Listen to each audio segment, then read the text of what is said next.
नमस्कार, आप देख रहे हैं क्राइम तक। मैं हूं अश्विनी सिंह। लखनऊ के हजरतगंज इलाके का एक मामला सामने आया है, जहां पर डालीगंज जो एरिया होता है, वहां के जिला जज वहां पर रहते हैं। उन्हीं के घर के ठीक कुछ दूरी पर एक क्रेटा कार खड़ी होती है।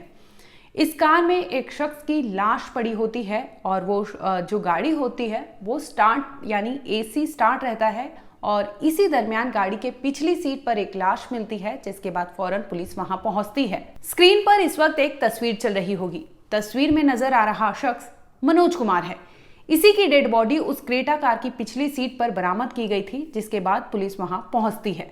आखिर क्या था पूरा मामला, कैसे वहां मनोज कुमार की लाश पहुंचती है, मनोज कुमार कहां से थे और कैसे वो जिला जज के आवास के पास उनकी गाड़ी पहुंचती है और गाड़ी के पिछली सीट पर उनकी बॉडी मिलती है, जिसके बाद से परिवार वाले लगातार आरोप प्रत्यारोप लगा रहे हैं। दरअसल होता यूं है कि 20 मार्च की बात है। 20 मार्च यानी बुधवार का दिन होता है, जिसके बाद सुबह 10 बजे मनोज कुमार अपने घर से, वो रहते थे गुडम्बा के गायत्रीपुरम कॉलोनी में, वहां से अपने दफ्तर के लिए निकलते हैं। आपको बता दें कि मनोज कुमार जो है वो रिटायर्ड अफसर हैं। वो नेशनल बोटेनिकल रिसर्च इंस्टीट्यूट में कार्यरत थे, जिसके बाद उन्हें सेवानिवृत्त कर दिया जाता है, यानी वो 6 महीने पहले ही रिटायर्ड होते हैं, जिसके बाद कुछ काम काज की वजह से वो ऑफिस आया जाया करते थे।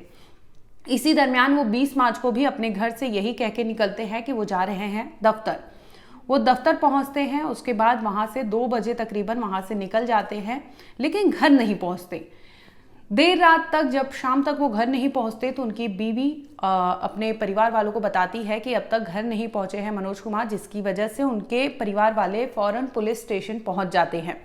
गुडम्बा पुलिस स्टेशन में पहुंचते हैं, जहां पर शिकायत दर्ज कराई जाती है कि उनके जो मनोज कुमार है वो सुबह उनके घर से निकले थे 10 बजे, लेकिन ऑफिस से 2 बजे कहकर घर के लिए निकले थे, लेकिन वो घर नहीं पहुंचते, जिसके बाद पुलिस गुमशुदगी की रिपोर्ट दर्ज कर लेती है।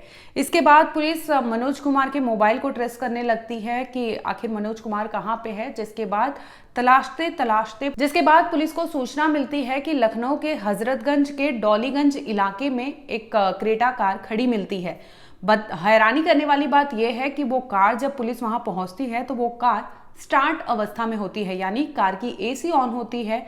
और जब पुलिस कार तक पहुंचती है तो देखती है कि अंदर एक शख्स की लाश पड़ी होती है। वो कोई और नहीं बल्कि मनोज कुमार की लाश होती है, जिसके बाद फौरन पुलिस वहाँ टीम को बुलाती है, फॉरेंसिक टीम पहुंचती है और लाश को पोस्टमार्टम के लिए भेज देती है। इसके साथ ही पुलिस क्रेटा कार को खंगालती है तो वहां से शराब की बोतल, इसके साथ ही अंगूठी और मनोज कुमार का पर्स भी बरामद करती है। हैरानी करने वाली बात यह है कि कार को स्टार्ट अवस्था में छोड़ा गया था। इसके साथ ही परिवार का दावा है कि मनोज कुमार खुद कार ड्राइव करके आते थे ऑफिस के लिए, लेकिन ऐसी सूरत में उनकी बॉडी मिली है जो वो ड्राइविंग सीट पे ना होकर वो पिछली सीट पे थे। तो ऐसे में जाहिर सी बात है कि सवाल उठेगा ही, जो परिवार वाले उठा रहे थे, लगातार कह रहे थे कि मनोज कुमार के साथ कुछ अनहोनी हुई है, जिसकी वजह से उनकी लाश पीछे के साइड पर यानी कार की पिछली सीट पर बरामद होती है। इसके बाद पुलिस फौरन इस मामले को लेकर तहकीकात करती है, जांच में जुट जाती है। फिलहाल पुलिस का ऐसा कहना है कि हो सकता है कि दिल का दौरा पड़ा हो, जिसकी वजह से उनकी मौत हुई हो, लेकिन परिवार का जो एलिगेशंस है उनका कहना है कि क्योंकि वो कार की पिछली सीट पर थे, तो ऐसे में कोई ऐसा शख्स था उस गाड़ी में मौजूद जो ड्राइविंग सीट पे था। क्योंकि परिवार वालों का मानना है कि मनोज कुमार कभी पिछली सीट पे नहीं होते थे, वो कार खुद ड्राइव करते थे, कोई ड्राइवर नहीं था। तो उनकी अगर वो ड्राइव करते करते उन्हें दिल का दौरा भी पड़ता है तो पिछली सीट पर कैसे गए। फिलहाल इन तमाम पहलुओं पर पुलिस भी जांच कर रही है, तमाम कड़ियां पुलिस जोड़ रही है, लेकिन पुलिस का कहना है कि जब तक पोस्टमार्टम रिपोर्ट नहीं आता वो ऐसी सूरत में जवाब नहीं दे सकते कि आखिर मौत का कारण क्या था। और वो भी उनकी जो गाड़ी थी वो स्टार्ट अवस्था में मिली है पुलिस को, तो ये भी एक संदेह पैदा करती है। इसके साथ ही पुलिस को अंदर से शराब की बोतलें भी रिकवर किया गया है, ऐसा कहा जा रहा है। आपको बता दें कि मनोज कुमार जो थे NBRI यानी नेशनल बोटेनिकल रिसर्च इंस्टीट्यूट में बतौर लैब टेक्नीशियन पर कार्यरत थे। इसी दरमियान 6 महीने पहले ही उनकी रिटायरमेंट हुई थी, जिसके बाद भी वो ऑफिस के कामकाज की वजह से अपने दफ्तर जाया करते थे। इसी दरमियान वो उनकी जो परिवार वाले हैं गुमशुदगी की रिपोर्ट दर्ज करवाते हैं। पुलिस सीडीआर से खंगालती है कि आखिर उनका, क्योंकि कॉल फोन एक्टिव था जिसकी वजह से पुलिस वो खंगालती है कि आखिर ये फोन कहाँ पर है, जिसकी वजह से पुलिस वहां पहुंचती है। दूसरी ओर पुलिस को ये भी सूचना मिलती है कि लखनऊ के डालीगंज इलाके में एक क्रेटा कार बरामद हुई है जिसमें पिछली सीट पर एक शख्स की लाश मौजूद थी और वो कोई और नहीं बल्कि वो लाश गुमशुदा मनोज कुमार की ही थी। जिसके बाद तमाम पहलुओं पर पुलिस अभी भी जांच कर रही है।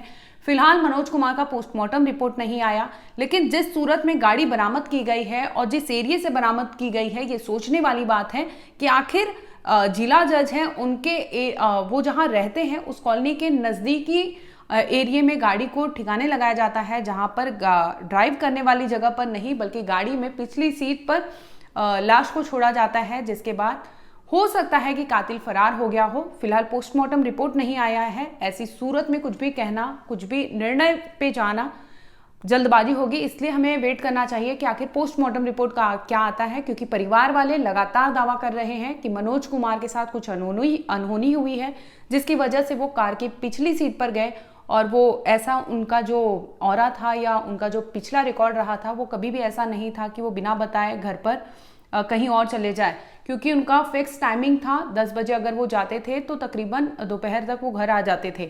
लेकिन उस दिन लेट होता है, पत्नी इंतजार करती है, शाम 7:30 बजे तक वो इंतजार करती है, जिसके बाद वो अपने देवर से बताती है कि जो उनके भाई है मनोज कुमार वो घर नहीं आते, जिसके बाद वो लोग पुलिस स्टेशन गुडम्बा पहुंच जाते हैं और शिकायत दर्ज करवाते हैं।